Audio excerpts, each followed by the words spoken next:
Assalamualaikum warahmatullahi wabarakatuh. Halo semuanya, selamat datang di channel saya. Pada video kali ini saya akan menjelaskan bagaimana mengenai project yang saya buat menggunakan bahasa pemrograman sistem Windows Form dan database MySQL. Project yang saya buat memiliki dua fitur utama, yaitu menampilkan seluruh data siswa yang sudah tersimpan di dalam database ke dalam data grid view pada form utama, sehingga ketika aplikasi dibuka, pengguna bisa langsung melihat seluruh data siswa. Yang kedua adalah melakukan input data siswa melalui form input, termasuk mengunggah foto yang nantinya akan disimpan dalam database. Nah, di sini saya akan menjelaskan alur kerja project ini dari awal sampai akhir, mulai dari database, form utama, form input, sampai form detail. Yang pertama, saya membuat sebuah database MySQL bernama biodata. Di dalam database tersebut, saya membuat tabel biodata siswa yang berfungsi untuk menyimpan seluruh data siswa.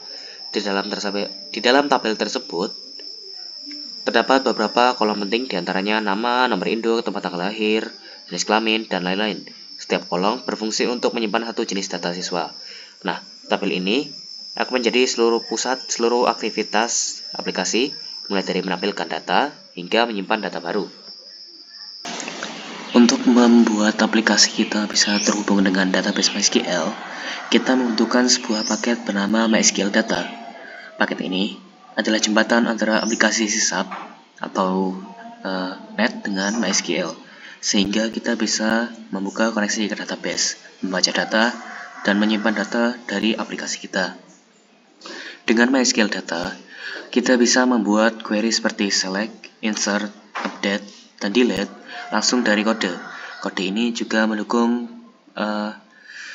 parameterize queries dan transaksi, sehingga data kita menjadi lebih aman dan prosesnya lebih efisien. Jadi, tanpa MySQL Data, aplikasi kita tidak bisa berkomunikasi dengan MySQL.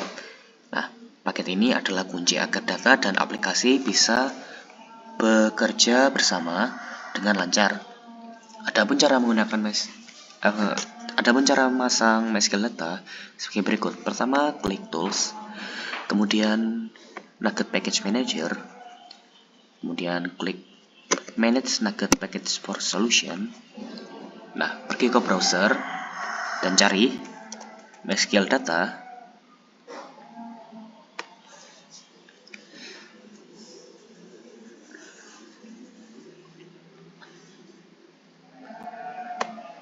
Ini dan install. Karena di sini saya sudah install, maka tidak ada install lagi. Selanjutnya, saya membuat form utama yang menggunakan beberapa toolbox, diantaranya panel, label, data grid view, dan button. Nah, langsung saja di dalam indeks ini, saat aplikasi pertama dibuka, initialize komponen berfungsi untuk menyiapkan dan memuat seluruh komponen tampilan pada form, seperti data grid view, tombol tambah, dan lain-lain. Nah, load view ini dipanggil agar saat form pertama kali muncul, data siswa langsung ditampilkan tanpa pengguna harus menekan tombol apapun. Dengan cara ini, aplikasi bisa lebih praktis dan lebih mudah karena data langsung tampil di awal. Akan saya jelaskan tentang fungsi load. Nah, prosesnya kira-kira seperti ini. Pertama adalah koneksi ke database menggunakan string koneksi. Kemudian membuka koneksi ke MySQL. Menjalankan query SQL dengan perintah select from biodata siswa. Query ini digunakan untuk mengambil seluruh data tanpa filter apapun. Kemudian menggunakan MySQL Data Adapter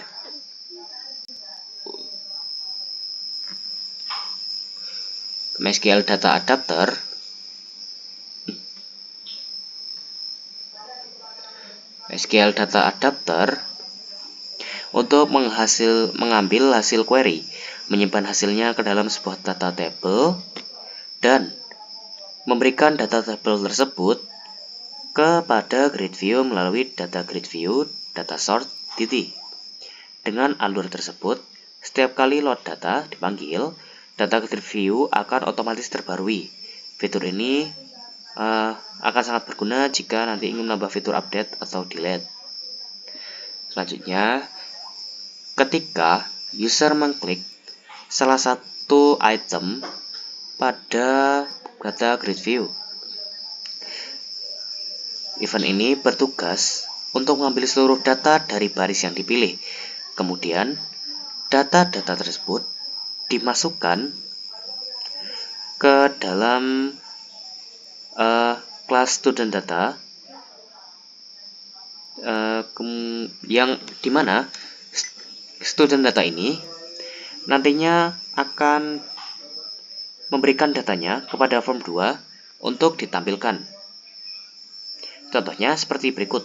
Ketika baris diklik, aplikasi mengambil nama, nomor induk, tempat tanggal lahir, jenis kelamin, alamat siswa, data orang tua, dan foto siswa. Nah, semua data itu tadi dimasukkan ke sebuah objek bernama student data. Nah, untuk foto, data yang awalnya berbentuk bit array atau blob, di bagian ini bertugas untuk mengubah bit array menjadi gambar. Setelah selesai, form 2 akan dibuka untuk menampilkan data secara lebih lengkap. Kemudian, pada form utama juga terdapat sebuah tombol tambah. Tombol ini digunakan untuk membuka form input siswa baru. Ketika button ini ditekan, akan diarahkan kepada form 1. Di dalam form 1, ketika aplikasi pertama kali dimuat, program akan menjalankan serangkaian proses awal yang bertujuan untuk menyiapkan interface sekaligus mengatur nilai-nilai default pada beberapa input. Proses awal ini dapat dilihat pada bagian konstruktor form 1, di mana dua event utama dipasang, yaitu event load untuk mengatur tanggal lahir dan event click untuk menjalankan proses penyimpan data ketika button submit ditekan. Bagian ini merupakan titik awal form 1 bekerja ketika form dibuat oleh program. Initialize komponen berfungsi untuk membuat seluruh desain form yang telah dibuat di Visual Studio, seperti text box, label, combo box, kemudian date time picker, picture box, button, dan tablet panel. Nah, kemudian event disload, baris ini memasangkan fungsi form 1 load agar dijalankan secara otomatis ketika form selesai dirender di layar. Event submit click, yakni menghubungkan tombol submit dengan fungsi button submit.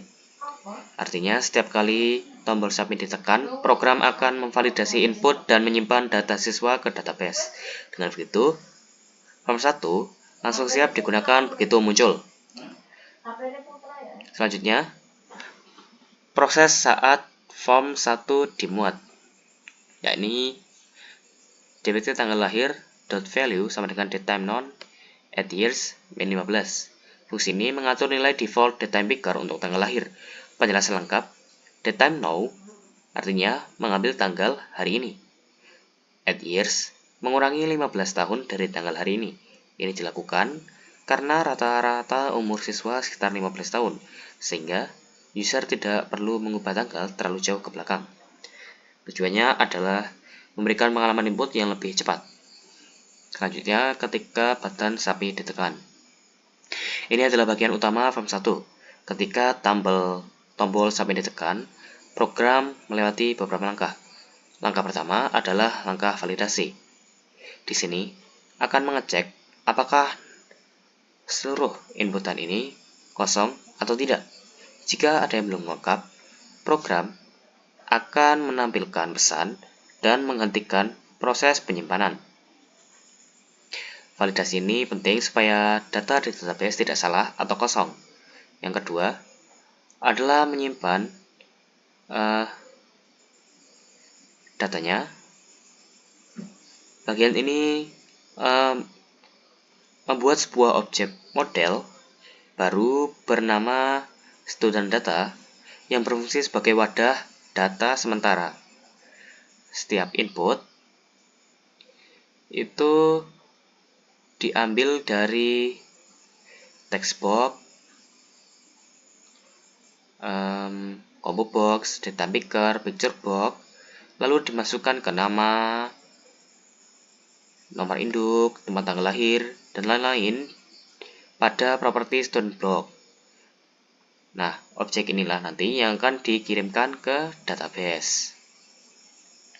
Di fungsi set to database, seluruh data disimpan menggunakan SQL, menggunakan query SQL. Nah, ini digunakan untuk menghubungkan ke database-nya. Insert into siswa. Insert into biodata siswa. Nama, nomor induk, tempat tanggal lahir. Nah, di sini ID tidak saya masukkan karena ID merupakan auto increment.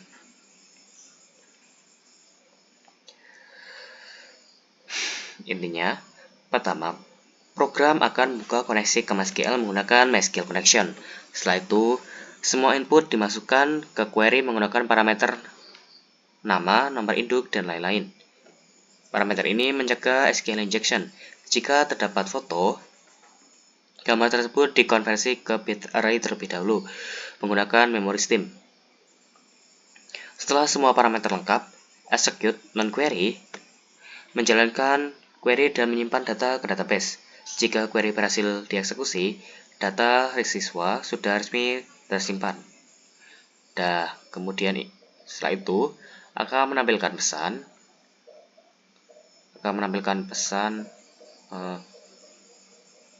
bahwa data berhasil disimpan ke database. Kemudian ditampilkan form 2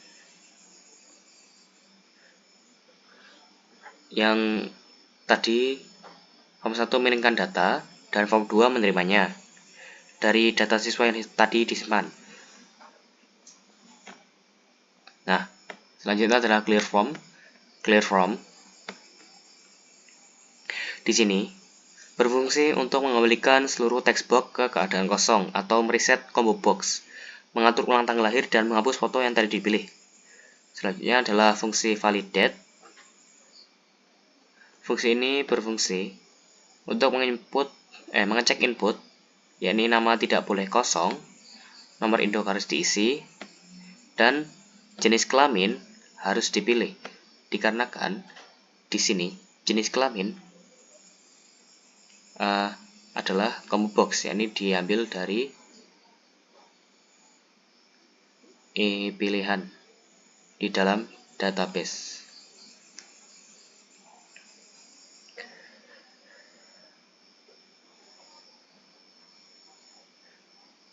Kemudian nah ini di sini adalah ketika picture block diklik, pengguna dapat memilih gambar. Nah, setelah gambarnya dipilih, gambar ditampilkan ke picture box yang nantinya dikonversi ke bit array untuk disimpan ke database. Ini untuk model datanya, kelas student data. Mungkin itu untuk form 1. Lanjut ke form 2. Di form 2, form ini berfungsi sebagai halaman untuk menampilkan kembali seluruh data biodata yang sebelumnya telah diinput dan disimpan dari form 1. Form 2 tidak menerima input baru, melainkan hanya bertugas sebagai tampilan atau ringkasan dari objek student data yang dikirimkan oleh form 1 setelah proses submit selesai. Dengan kata lain, form 2 berperan sebagai output viewer yang menampilkan biodata siswa secara rapi dan mudah dibaca. Form ini menyediakan tombol kembali untuk menutup halaman ringkasan dan kembali ke indeks. Ketika form 2 dibuat oleh form 1, objek student data dikirim melalui parameter data. Konstruktor ini menjalankan 3 hal penting, yakni initialize komponen sama seperti tadi untuk memuat seluruh tampilan. Data siswa sama dengan data berarti menyimpan data biodata siswa yang dikirim dari form 1 ke variabel lokal agar dapat digunakan di seluruh form ini. Yang ketiga, display data memanggil fungsi yang bertugas mengisi semua label tampilan dengan nilai biodata yang dikirim, dan event latihan kembali menghubungkan tombol kembali dengan fungsi yang menutup form. Fungsi set student, fungsi ini sifatnya cuma opsional, tapi lumayan penting. Fungsinya itu menerima data baru, menyimpan data baru, dan dipanggil menggunakan display data untuk memperbarui isi tampilan. Tujuannya untuk membuat form 2 lebih fleksibel sehingga form 2 dapat dipakai ulang tanpa harus ditutup atau dibuka kembali. Nah, fungsi display data yakni setiap label diisi dengan data dari objek data siswa. Semua nilai berasal dari inputan form 1 tadi. Format untuk tempat tanggal lahir dibuat lebih rapi menggunakan day, month, dan year, sehingga berubah formatnya menjadi contohnya 31, 12, dan 2023. Di bagian foto, jika objek student data memiliki foto, maka foto akan langsung ditampilkan. Jika tidak ada, picture box akan dikosongkan atau dapat diganti dengan gambar default. Ini membuat tampilannya tetap rapi walaupun tidak mempunyai foto. Kemudian adalah button kembalinya atau tombol keluar. Fungsi ini menutup form 2 ketika tombol kembali ditekan. Karena form 2 dibuka menggunakan show, maka form 2 akan tertutup dan dan indeks akan terbuka, sehingga pengguna dapat melihat lagi data yang lain atau ingin menambahkan data yang baru.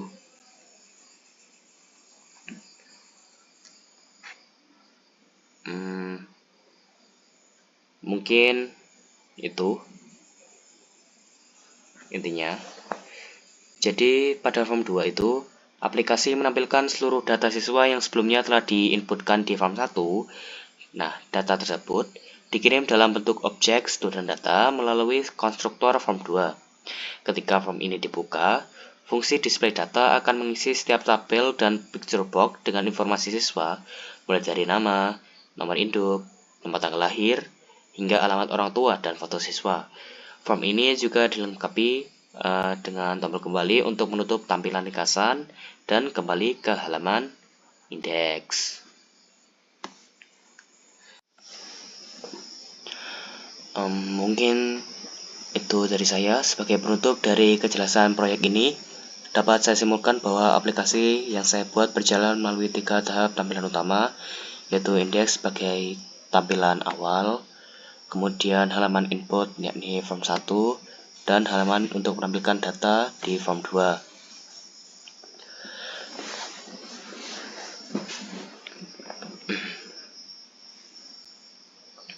Nah, di tampilan indeks tadi, aplikasi langsung menampilkan seluruh data siswa yang sudah tersimpan di dalam database, sehingga user dapat melihat daftar lengkap biodata tanpa harus membuka form lain terlebih dahulu. Dari halaman indeks inilah proses pengisian data dimulai.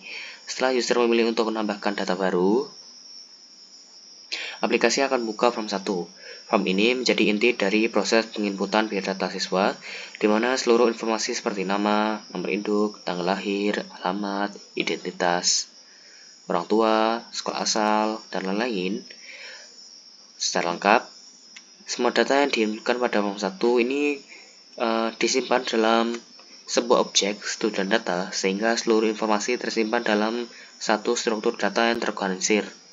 Selanjutnya, ketika user ingin melihat hasil biodata yang telah diisi, aplikasi akan mengirimkan objek student data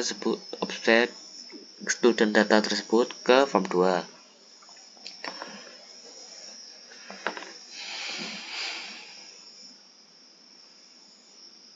Pada tampilan form 2, inilah data siswa ditampilkan kembali secara lengkap melalui metode display data. Setiap label pada form ini diisi dengan data yang berasal dari student data, sehingga biodata siswa dapat ditampilkan dengan rapi dan mudah dibaca. Jika foto tersedia, form ini akan menampilkannya. Namun, kalau tidak ada, form tetap menampilkan data lainnya secara normal. Di bagian bawah form 2 juga di samping form 2 juga diberikan tombol kembali yang digunakan untuk menutup form 2 dan kembali ke form sebelumnya. Secara keseluruhan, aplikasi ini memiliki alur yang sederhana namun cukup efektif, yaitu melihat data yang ada pada indeks, menginputkan data baru melalui form 1, lalu menampilkan hasilnya secara lengkap di form 2. Dengan adanya pembagian alur seperti itu, aplikasi akan jadi lebih terstruktur dan mudah digunakan. Mungkin itu penutup dari saya.